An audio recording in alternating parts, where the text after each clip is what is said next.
Bab 211. Mo Yue menundukkan kepalanya, menghadap wajah kucing yang bulat dan lembut. Dia dan Xiao Hui terdiam sesaat, satu orang dan satu kucing mencekik kucing itu sampai mati, dan menggaruk wajah mengerikan Hua ragu-ragu. Jun Jiu menggenggam tangannya di sarang berderit Xiao Hu. Baru kemudian dia menyadari bahwa jaraknya agak terlalu dekat, dia mundur selangkah sambil memegang Xiao Hu dan memiringkan kepalanya untuk memperlihatkan wajah. Mo Yue bahkan tidak melihat wajah kucing itu, matanya tertuju pada wajah Jun Jiu. Xiao Jiwer, Mo Yue, aku tidak ingin menghadiri jamuan makan. Ada terlalu banyak orang, kenapa kita tidak minum berdua? Baru saja akan pindah, Jun Jiu sebenarnya memiliki sedikit kecanduan alkohol. Bukankah kehidupan sebelumnya mengatakan bahwa anggur merah menyehatkan manusia? Pada hari kerja, Jun Jiu akan minum secangkir saat dia baik-baik saja, dan itu menjadi kebiasaan. Di sini, meskipun tidak ada anggur merah di dunia ini, dia memilikinya di ruang gelang. Anggur merah tidak memabukkan, tidak ada hubungannya dengan kapasitas minumnya, dia bisa meminumnya dengan percaya diri. Melempar Xiao Hu ke pelukan Mo Yue, Jun Jiu dengan gembira berbalik dan berlari menuruni gunung. Sudah diputuskan, aku akan turun gunung untuk mengambil anggur dulu. Mo Yue, Xiao Hu, Meo Qiaqi, itu ditinggalkan oleh pemiliknya begitu saja. Mo Yue akan membunuh Meong. Xiao Jiwer sangat suka minum. Mo Yue mencengkeram belakang leher Xiao Hu dan bertanya. Xiao Hu menendang kakinya dan menyerah setelah menyadari bahwa dia tidak bisa menendang Mo Yue. Tapi dia tidak mau memberitahu Mo Yue, jadi dia segera menutup mulutnya dan tidak mengatakan sepatah kata pun. Meong, aku tidak memberitahumu. Mo Yue berlari melalui banyak cara untuk menggunakan siksaan dalam sekejap. Tapi coba pikirkan, jika kucing yang dikembalikan ke Xiao Jiwer adalah kucing yang tidak berguna, Xiao Jiwer pasti akan marah. Lalu biarkan sebentar, dan dia bisa bertanya pada Jun Jiu sendiri. Mo Yue melepaskan tangannya, Xiao Hu dengan cepat berbalik untuk menghindari jatuh ke tanah dengan pantatnya menghadap ke bawah. Meong, pergi sendiri. Mo Yue menjatuhkan kalimat kejam, maju selangkah, dan menghilang di tempat. Xiao Hu melompat-lompat di tempat dengan marah, lalu bergegas keluar untuk mengejar Mo Yue seperti bola meriam kecil. Ketika Mo Yue dan Xiao Hu kembali, Jun Jiu mengeluarkan lebih dari selusin botol anggur merah dan anggur, dan meletakkannya berjajar di atas meja. Dia berganti menjadi gaun biru safir, dan duduk di sofa empuk di dekat jendela, angin sepoi-sepoi menyapu rambut di wajahnya. Wajah kecilnya sangat indah dan tanpa celah, dan matanya bersinar cerah. Sikap kurang ajar dan kesombongan yang terkendali, sombong dan kejam. Jun Jiu masih merupakan lukisan yang bersinar dan berapi-api. Biru safir tidak bisa melunakkan kesombongannya, itu hanya bisa menambah kecemerlangan yang mempesona. Mo Yue menatap mata Jun Jiu, dingin dan jernih, dengan senyum yang dangkal dan licik. Bibir menggoda bergerak, Jun Jiu berkata, Mo Yue ada di sini. Duduklah, saya mengundang Anda untuk mencicipi anggur yang saya buat. Saya tidak tahu apakah Anda bisa meminumnya. Dia mengguncang anggur yang indah dan lembut di tangannya. Di gelas kaca, Jun Jiu menuangkan anggur dengan anggun, dengan rasa kelemahan dan kemalasan di setiap gerakan. Mo Yue berpikir bahwa Jun Jiu mengatakan dia adalah monster, tetapi pada saat ini Mo Yue jelas merasa bahwa monster itu lebih cocok untuk Jun Jiu. Dia seperti setan, selalu menggoda gelombang keinginannya. Ini kamu. Jun Jiu meletakkan segelas anggur merah di depan Mo Yue, menopang dagunya dengan kedua tangan, dan menatapnya penuh harap dan licik. Dia menyukai anggur di kehidupan sebelumnya, selain banyak anggur berkualitas terkenal, dia juga secara khusus belajar cara membuat anggur.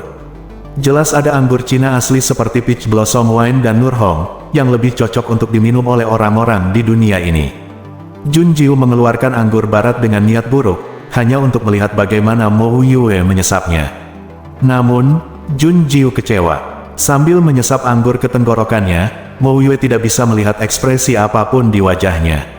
Agak tidak mau, Jun Jiu mendesak dan bertanya, bagaimana?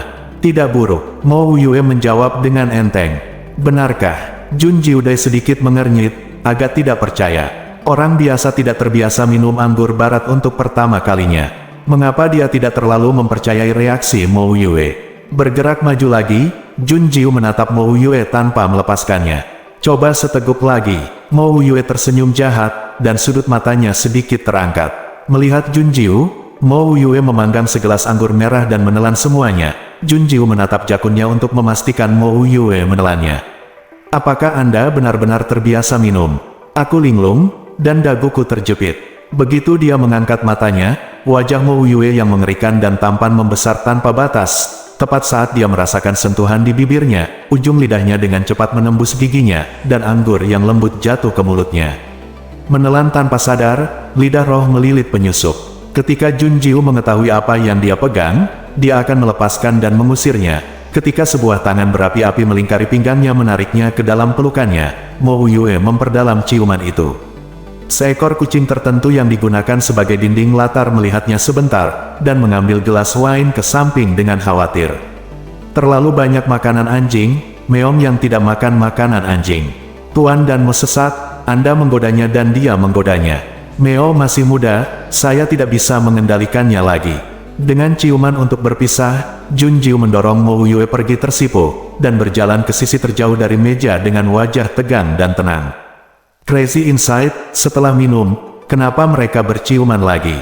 Sambil menggertakkan giginya dengan marah, dia mengangkat kepalanya dan menatap Mo Yue, tepat pada waktunya untuk melihat Mo Yue menjilat bibir tipisnya yang menggoda dengan puas. Apa itu makanan enak? Mo Yue adalah jawaban terbaik. Emas di matanya menelan tinta, dan mata emas itu menatap Junjiu dengan sembrono dan malas. Mo Yue mengerutkan bibirnya, Xiao Jiwer mencobanya juga. Apakah tidak ada masalah dengan anggur ini? Petik 2. Diam, minumlah anggurmu. Jika kamu tidak meminumnya, keluarlah. Dia tidak akan pernah mendatanginya lagi dan membiarkan Mo Yue memakan tahunya. Mutlak, Di aula besar di puncak gunung, sebuah perjamuan besar diadakan. Ini adalah pesta penyambutan untuk merayakan para murid yang berhasil maju ke 5 sekte. Yun Qiao memimpin Jun Xiaolei melewatinya, dan Gu Song menemaninya. Mereka semua menyesali Junjiu tidak datang, dan jamuan itu sangat membosankan. Di antara mereka, ekspresi Gu Song adalah yang paling rumit. Dia berkata, mengapa Junjiu pergi ke Tian Wuzong? Teratai putih yang sombong dan tinggi hanya berpura-pura. Mata Yun Qiao gelap dan nadanya sangat jijik. Jun Yunsui hanya bisa berpura-pura di depan 5 sekte ini. Tidak ada seorang pun di kerajaan Tianzong yang tahu bahwa dia memiliki ular dan kalajengking di bawah kulitnya, sangat ganas. Jun Xiaolei mendengus, dan dia berkata, bukankah saudara Gusong mengatakan bahwa sekte Tianwu adalah pria yang kasar?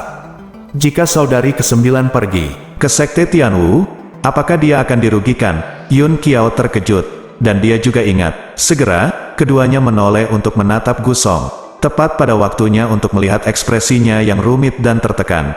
Tian Wuzong bukan hanya sekelompok pria kasar, itu adalah sekelompok orang gila. Penatua He Sanghe adalah satu-satunya orang normal. Yang lebih serius adalah Tian Wuzong awalnya hanya memiliki satu penatua perempuan. Sekarang setelah Junjiu meninggal, Tian Wuzong juga 2 wanita. Apa? Puf, Yun Qiao dan Jun Xiaolei tertegun. Ditambah Junji Uchai adalah 2 wanita, betapa indahnya tempat Tian Wuzong, itu bukan sekte wanita murni seperti Chang Haizon. Coba pikirkan, ini benar-benar setara dengan sekte semua pria. Yun Qiao dan Jun Xiaolei ada di sini. Jun Xiaolei, kakak ke-9 sangat cantik. Bukankah seperti domba di mulut harimau di masa lalu? Bab 212. Hanya ada satu tetua perempuan di sekte. Junjiu terlihat sangat tampan, seperti memasuki sarang harimau dan serigala. Bagaimana jika mereka menggertak Junjiu? Yun Qiao dan Jun Xiaolei kehilangan senyum mereka. Yun Qiao membuka mulutnya dan bertanya dengan cemas, apakah sudah terlambat bagi kita untuk membujuk Junjiu agar tidak pergi ke Tian Wuzong? Setuju. Gu Song juga ingin menangis tetapi tidak menangis. Dia juga bermimpi Junjiu akan pergi ke Hunyuanzong, dan mereka akan bertemu setiap hari di masa depan. Pada akhirnya, saya tidak pergi ke Danzong, tetapi ke Tian Wuzong yang paling indah. Kemudian mereka mendengar suara keras dan langkah kaki datang ke arah mereka. Melihat ke atas, hei, itu adalah Jun Yunsui dan pelayannya yang baru dibentuk. Setelah mengetahui bahwa Jun Yunsui adalah murid tertutup utama dari sekte pedang, kecuali Yun Qiao dan yang lainnya, Bu Suying dan Yan Hai, 10 murid lainnya semuanya menjadi pengikut Jun Yunsui. Dikelilingi oleh penurut dan menjilat sepanjang jalan, Jun Yunsui datang, bahkan tanpa memikirkannya, dia tahu bahwa dia ada di sini untuk memamerkan kekuatannya. Jun Yunsue mengangkat dagunya tinggi-tinggi, dan melirik Yun Xiao dan yang lainnya dari sudut matanya. Dia mencibir dan berkata, bukankah ini pengikut wanita jalan itu Jun Jiu? Jika Jun Jiu tidak ada di sini, kalian semua berani datang ke sini. Apakah kalian tidak takut Nona Ben akan melihat kalian dengan baik? Jun Yunsue, kamu jalan. Jun Xiaolei menatap dia membuka mulutnya untuk membalas. Sombong, ini adalah murid tertutup dari Master Sekte Pedang masa depan, sungguh status yang mulia. Beraninya kamu menghina kakak senior Yunsue, kamu menghina Sekte Pedang. Kamu adalah murid biasa dari Sekte Changhai kecil, jangan, apakah kamu tidak ingin hidup? Pengikut Jun Yunsue memarahi dengan marah. Orang lain mengambil alih, itu benar. Minta maaf kepada kakak senior Yunsue, atau Anda akan melihat saya. Petik 2. Kamu, Jun Xiaolei. Gusong mengangkat tangannya untuk menghentikan Jun Xiaolei, dan dia menatap Jun Yunsue, mata terasa dingin. Gusong berkata dengan mengejek, ada apa dengan murid tertutup Jianzong? Ada apa dengan Chang Haizong, anjing Jianzong? Jika kamu ingin menunjukkan gengsimu, pergi ke Jianzong untuk bermain, apa kamu di sini? Wajah Jun Yunsue langsung menjadi gelap, tetapi kerudungnya sangat ketat sehingga tidak ada yang bisa melihatnya. Tepat ketika dia hendak membuka mulutnya, Yun Qiao memotongnya dan berkata, apa yang dikatakan Gusong masuk akal. Salah satu dari kami adalah Hunyuan Zong dan yang lainnya adalah Chang Haizong. Aku tidak mengenalimu sebagai murid tertutup dari Raja Susrain Jianzong, dan kami bahkan tidak melihatnya. Pertunjukan monyet, cepat dan minggir. Kalian, dia menggertakkan giginya dengan marah. Jun Yunsue menatap mereka bertiga. Beraninya kau memanggilnya anjing dan monyet, dan beraninya kau mengejeknya. Jun Yunsue tiba-tiba tertawa dengan marah, dan dia berkata, aku akan mengingat kalian bertiga. Sekarang nonaku tidak sepengetahuanmu, dan ketika kompetisi besar Wuzong selesai, aku secara pribadi akan menginjakmu di bawah kakiku. Anda tidak tahu tentang kompetisi besar 5 sekte, bukan? Benar? Anda hanyalah murid biasa di 5 sekte, bagaimana Anda memenuhi syarat untuk mengetahui informasi rahasia seperti itu? Jun Jiu ada di sini, dan saya masih dalam suasana hati untuk memberinya pelajaran.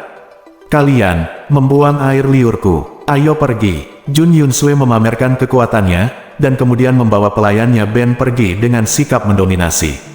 Belum lagi dia, semua pengikutnya ketakutan, menatap mereka satu persatu, seolah mengatakan bahwa mereka ditakdirkan untuk mati. Melihat dada Gusong, Yun Qiao dan Jun Xiaolei naik turun karena marah, mereka benar-benar ingin menghajar mereka sampai mati. Di mana Jun Yunsue datang untuk menunjukkan wajahnya dengan begitu sombong. Apakah dia lupa bahwa dia pernah dipukuli menjadi seekor anjing di dalam air oleh Jun Jiu? Gu Song mengerutkan kening, dan berkata, Yun Qiao, Jun Xiaolei.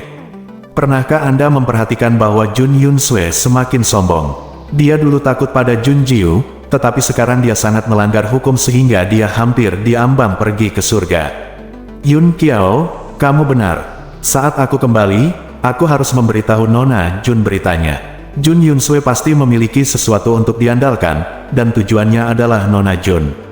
Kita harus mengingatkan Nona Jun untuk hati-hati dengan Jun Yunsue sebelumnya. Petik 2. Selama perjamuan, sekelompok petinggi dari 5 sekte duduk tinggi di aula dan minum sendiri. Semua orang tampak khusyuk dan tidak dapat diprediksi, hanya King Yu yang berbaring di kursi sambil minum, tidak terawat dan santai. Gaya lukisannya tidak cocok dengan orang lain. Tapi Yan Hai dan Bu Suying berdiri bersama, mereka berdua berbakat dan cantik. Tapi abaikan yang lain, mereka hanya bisa melihat Jun Yunsue dan para pengikutnya, mereka tidak bisa minum anggur yang menjijikkan lagi. Semakin Anda melihatnya, semakin menyebalkan, jadi pergi saja. Gusong bertepuk tangan, ayo pergi. Ayo cari Jun Jiu. Oke, mereka bertiga pergi begitu mereka mengatakan akan melakukannya. Sama sekali tidak menyadari bahwa bos besar di aula benar-benar memperhatikan mereka. Tapi mereka tidak melihat Yun Qiao dan yang lainnya, tapi sayang sekali Jun Jiu benar-benar tidak datang. Penatua King menghela nafas, sayang sekali Jun Jiu memasuki Tian Wuzong. Bukankah begitu? Tian Wuzong adalah sekelompok tetua, dan satu-satunya tetua perempuan juga. Meng Ziyuan tidak bisa berkata apa-apa, dan dia melirik di King Yu, yang lumpuh karena minum. Membuka mulutnya, mungkin Jun Jiu memohon kepada kami.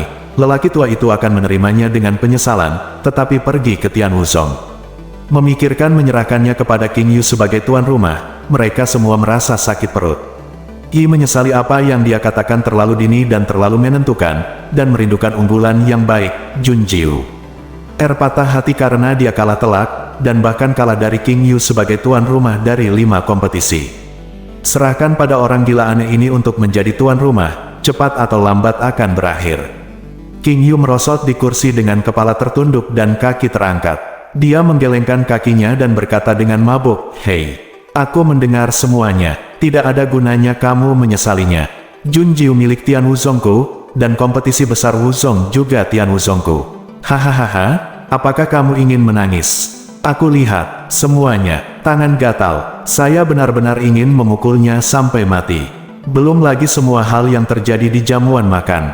Di halaman, Jun Jiu dan Mo Yue minum untuk waktu yang lama. Botol-botol kosong di atas meja disusun menjadi bentuk hati oleh Jun Jiu yang menyenandungkan sebuah lagu. Itu murni untuk bersenang-senang dan tidak ada yang lain. Dan Mo Yue tidak bisa mengerti, jadi Jun Jiu lebih bebas. Saya tidak tahu berapa banyak saya minum, pipi Jun Jiu memerah dan panas. Dia duduk dengan santai di kursi, berkedip pada Mo Yue. "Mo Yue, minum saja sudah sangat membosankan. Ayo mainkan permainan yang menyenangkan gelombang-gelombang." Dia mabuk lagi.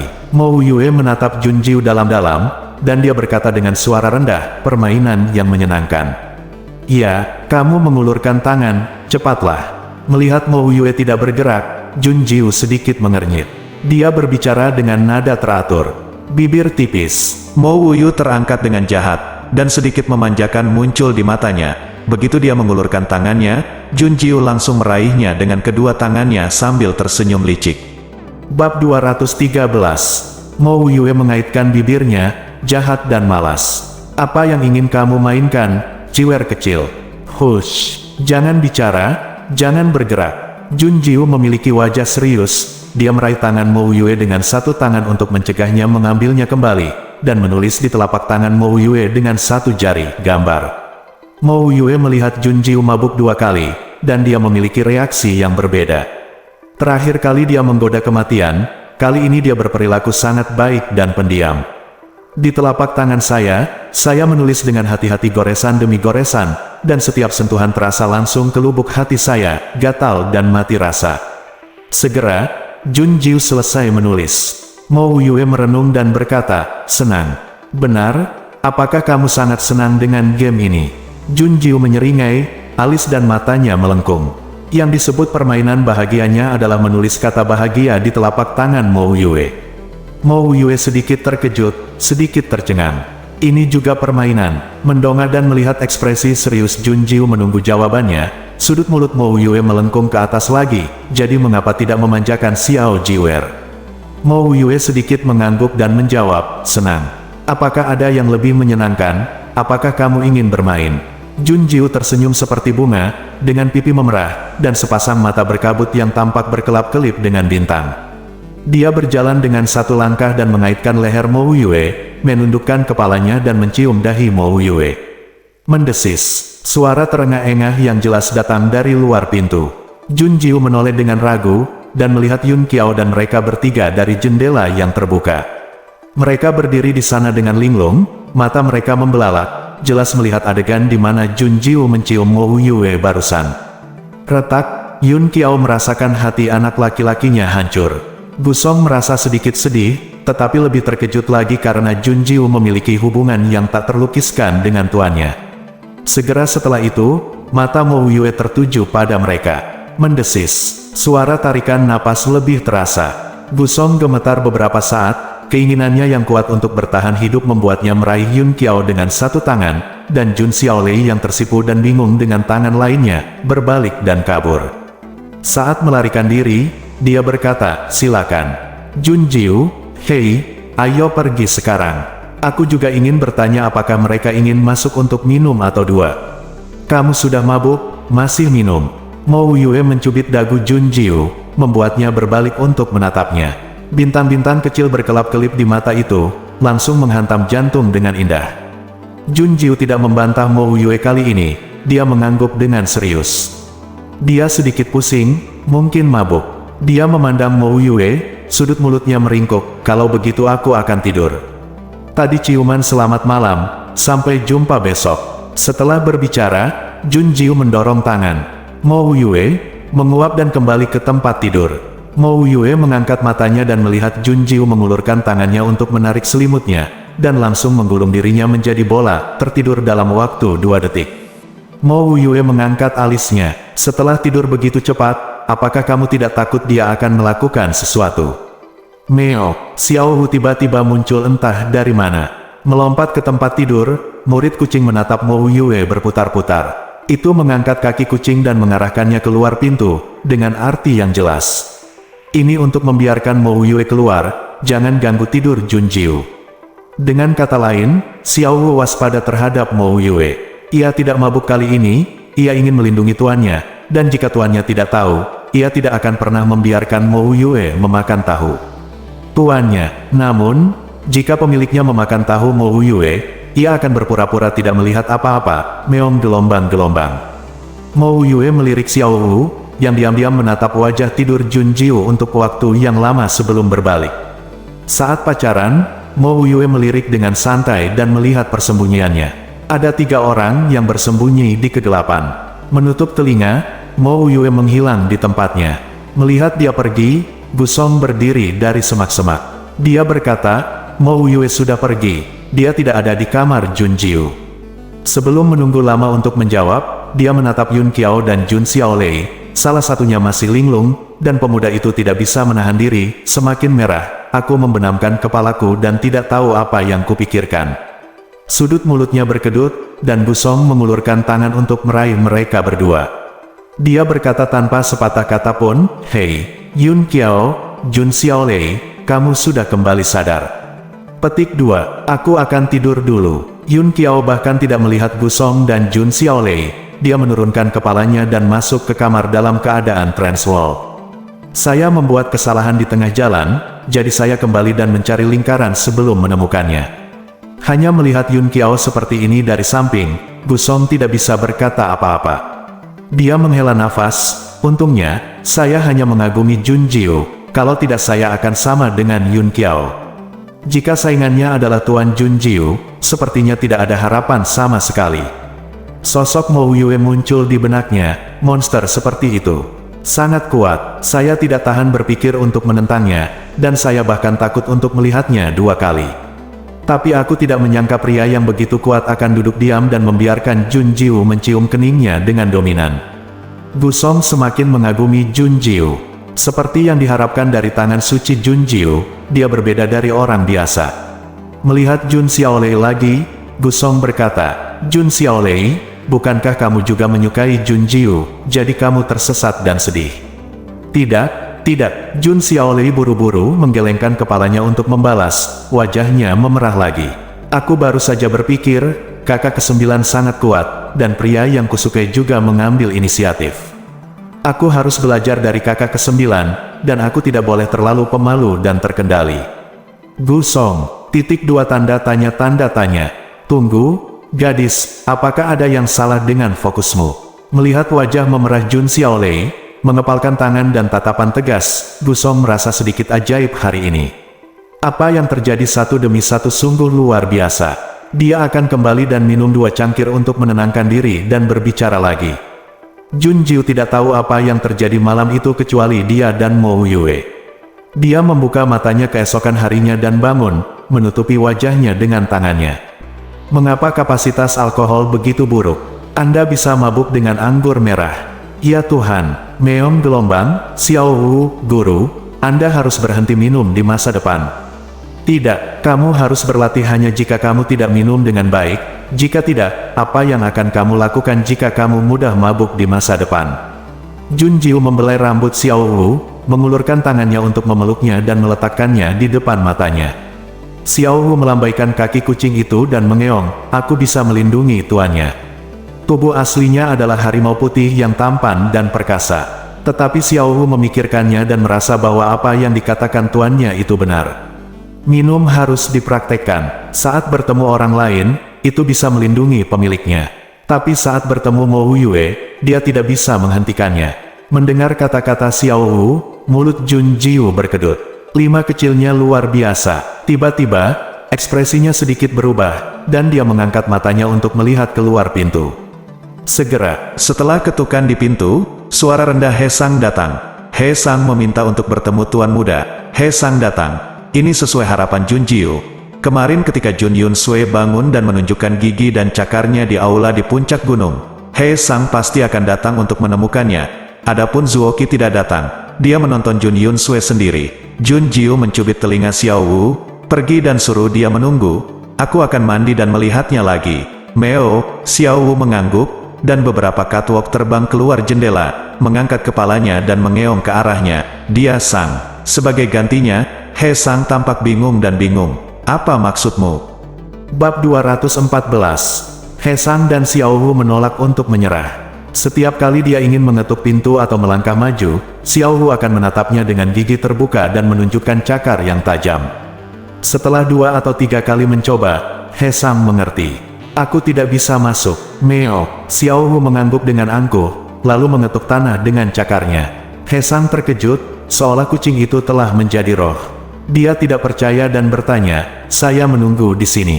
Meo, ya, dia Sang tertegun. Kucing ini benar-benar telah menjadi roh, tidak hanya dapat memahami kata-katanya, tetapi juga mengatur agar dia menunggu di sini. Sangat pintar, apakah masih kucing?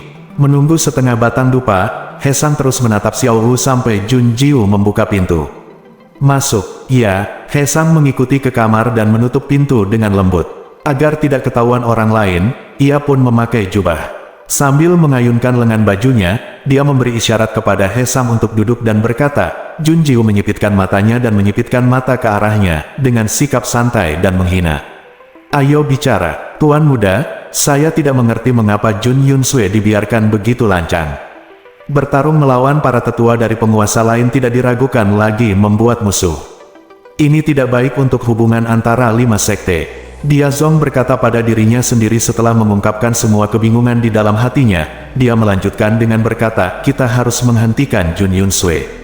Jun Jiu berkata dengan ringan, dia adalah Tuan Muda sekarang, dan kamu harus mendengarkannya daripada menghentikannya. Adapun terlalu lancang, mengapa tidak?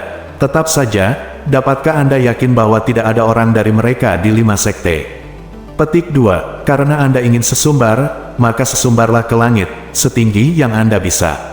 Anda tidak perlu takut Jun Yun Sui akan jatuh, tidak masalah jika Anda tetap jatuh, mengapa khawatir tentang hal-hal kecil ini? Jun Jiu berpikir dalam-dalam, sebelum meninggalkan Wuzong untuk pergi ke Jianzhong, Jun Yun Sui harus cukup mempesona untuk meninggalkan kesan yang mendalam di hati setiap orang di Wuzong, apakah itu baik atau buruk. Hanya dengan cara ini semua orang di 5 sekte dapat mengetahui keberadaan Jun Yun Sui, bukan? Dan dengan perlindungan He Sang dan Zuoqi, siapapun yang melihatnya akan dapat menebak bahwa identitas Jun Yun Sui tidak biasa. Umpan ini cukup besar dan cukup menarik untuk memancing ikan dengan cepat, dan hampir tidak berhasil. Memikirkan hal ini, Jun Jiu menatap He Sang. Aku memberi Jun Yun Sui petunjuk mental. Jika dia ingin mati, biarkan dia melakukannya, lalu bantu dia di belakang layar. Cukup untuk memanas. Apakah kamu perlu memanas? He Sang terkejut. Sekarang Jun Yun Sui seperti ini, bukankah itu cukup? Bagaimana rasanya mati? Diam-diam mencengkeram hati kecilnya, He Sang merasa bahwa dia mengatakan istri Zuoqi baik hati, tetapi ketika dia menoleh dan membandingkannya dengan Jun Jiu, dia tampak terlalu lembut dalam metodenya. Jika Tuan Muda ingin melakukannya, biarkan Jun Yun Sui melakukannya ke surga. Benar saja, mereka akan membuat masalah. Tapi He Sang juga harus setuju dengan kata-kata Jun Jiu. Umpannya cukup besar untuk menarik dalang di balik layar. He Sang berkata, menurut apa yang dikatakan Tuan Muda, saya akan mengatakan yang sebenarnya kepada Zuoqi. Dia ada di Jianzhong, dan dia masih perlu mengawasinya. Apakah aman bagi Tuan Jianzhong untuk menerima Jun Yun Sui? Sebagai seorang murid tertutup, Jun Jiu menatap He Sang bertanya. Dia tidak mendapatkan ide ini, dan dia sedikit terkejut ketika mendengarnya di balai gunung kemarin. Karena Master Jianzhong bukanlah pawai malam. Tuan Muda, jangan khawatir, Tuan Sekte Pedang berutang budi pada lelaki tua itu untuk menyelamatkan nyawanya, dan tidak akan ada masalah. Selain itu hanya untuk memberi nama pada Jun Yun Sui. Dia akan mati lebih awal di masa depan, dan itu tidak akan mempengaruhi Sekte Pedang, kata Hehe Sang. Beri saja Jun Yun Sui cek yang buruk untuk membangun momentum untuknya. Benar-benar menjadi murid tertutup Jianzong, berpikir bahwa masa depan Jianzong adalah miliknya. Jangan terlalu banyak bermimpi, itu tidak mungkin. Dengan penegasan He Sang, Jun Jiu mempertimbangkan rencananya lagi. Setiap langkah sangat mantap, bahkan jika ada masalah sementara, dia pasti akan mengembalikannya ke posisi semula. Periode antara 5 kompetisi besar adalah waktu untuk membangun momentum. Jun Jiu menunduk dan mengetuk ujung jarinya di atas meja dengan berirama.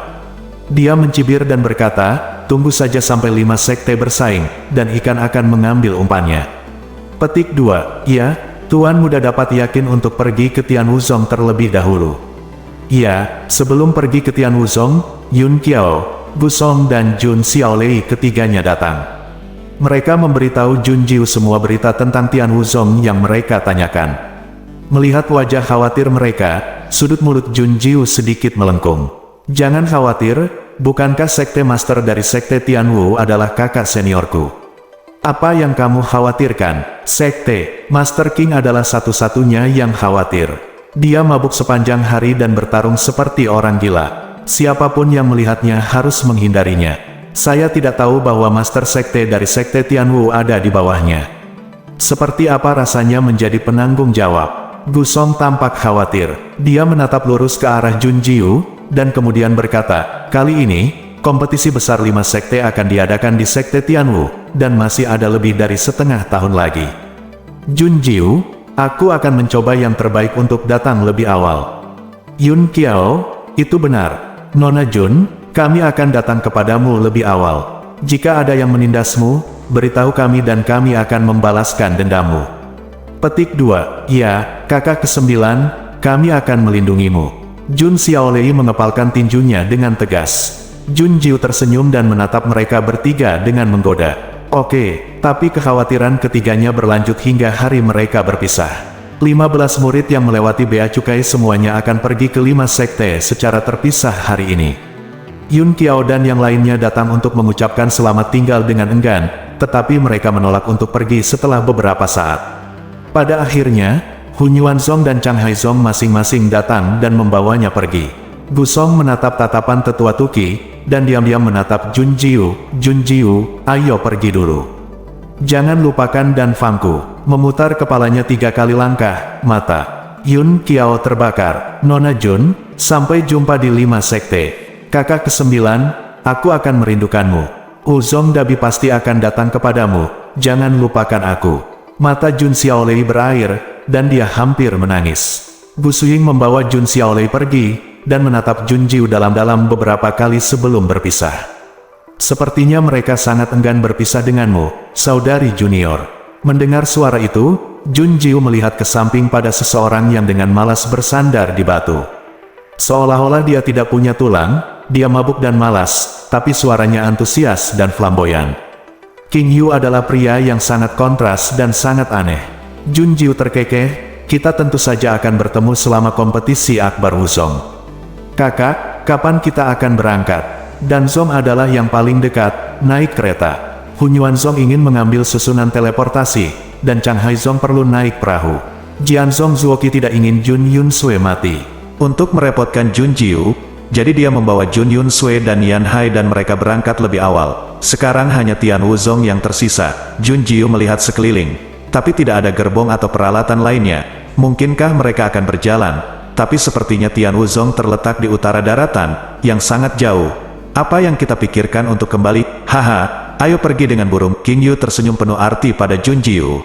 Jun Jiu, ketika kamu berbicara tentang duduk di atas burung, kamu benar-benar akan duduk di atas seekor burung. He Sang bersiul, dan suara kepakan sayap segera datang dari angin. 5 bangau yang luar biasa besar terbang ke bawah, dan King Yu terbang dan duduk di sana, menghadap Jun Jiu dan mengulurkan tangannya. Adik perempuan, segera datang gelombang-gelombang. Xiao Wu tertegun. Ini benar-benar seekor burung. Bab 215. Berjalan di atas derek, Cara ini benar-benar segar dan halus. Bangau di sini berbeda dengan hewan berharga di Tiongkok, lebih tinggi dari kuda, dan punggungnya cukup lebar untuk 3 orang duduk santai. Sepasang sayap terbentang, panjangnya mencapai 3 meter. Jun Jiu mengabaikan tangan King Yu dan terbang sendiri. Melihat ini, King Yu dengan tenang menarik tangannya dan menyentuh hidungnya. Dia berkata, "Semua orang datang. Ayo kembali." Petik 2. Ya, selain Hesang, ada 8 murid lain yang datang ke Wuzongtai. Mereka semua bertubuh besar dan 3 pria kasar. Mereka memandang Jun Jiu lebih ingin tahu daripada mengamati. Jika bukan karena Hesang, mereka mungkin mau tidak mau datang ke Jun Jiu untuk berdiskusi. Itu benar, ini pertarungan. Hesang secara khusus memberitahu Jun Jiu bahwa Tian Wuzong adalah sekelompok orang gila yang berlatih seni bela diri. Mereka hampir tidak belajar seni bela diri tangan, dan hanya mengandalkan latihan fisik. Mereka semua melihat penampilan Jun Jiu di labirin, jadi mereka secara alami ingin mencoba dan bersaing dengannya. Tapi apakah setuju atau tidak tergantung sepenuhnya pada mood Jun Jiu. Bagaimanapun, dia adalah adik perempuan King Yu, dan tidak ada seorang pun dengan status yang lebih mulia darinya di Tian Wuzong kecuali King Yu dan para tetua. Burung bangau terbang tertiup angin, dan gunung, sungai, awan, dan kabut semuanya berada di bawah kaki mereka untuk sementara waktu. Menatap dunia, orang merasa luar biasa dan heroik, darah mendidih, dan sulit untuk melepaskan perasaan menginjak gunung dan sungai di bawah kaki mereka. Ini adalah kekuatan yang hanya dimiliki oleh yang kuat.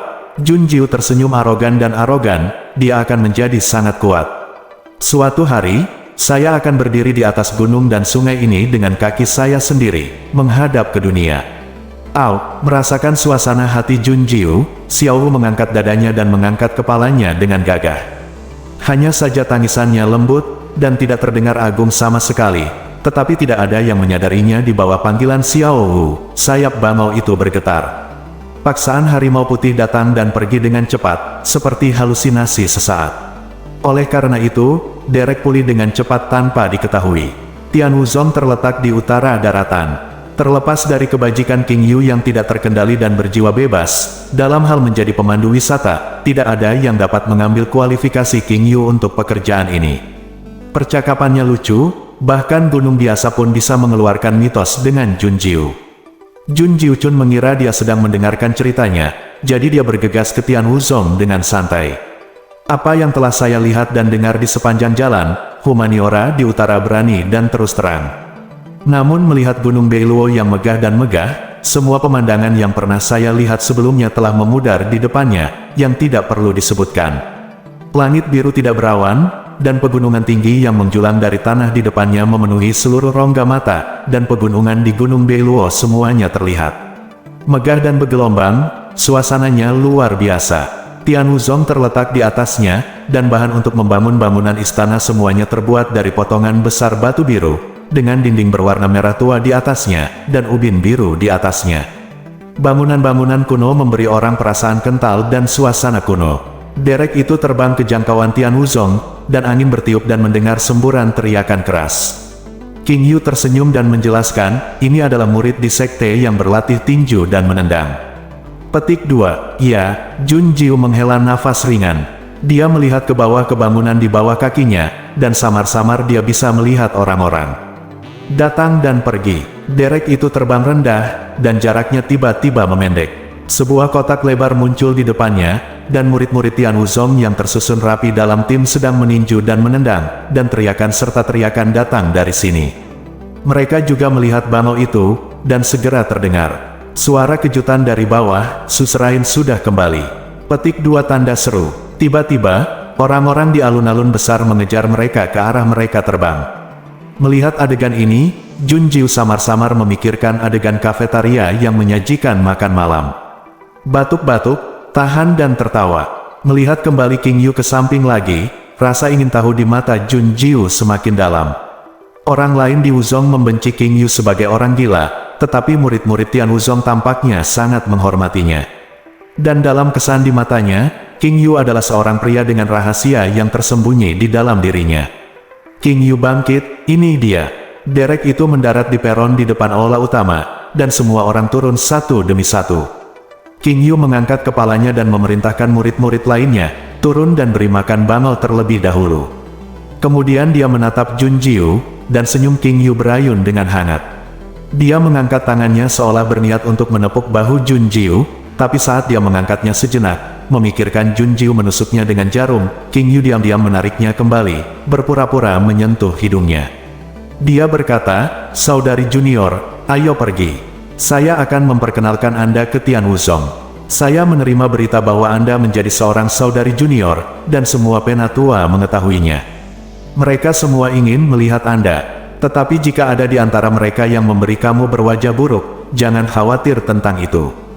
Orang-orang tua itu adalah macan kertas, mereka hanya berbicara tetapi tidak berlatih." Petik 2. Jika kamu takut, kamu bisa datang ke kakak laki-lakimu untuk mengeluh.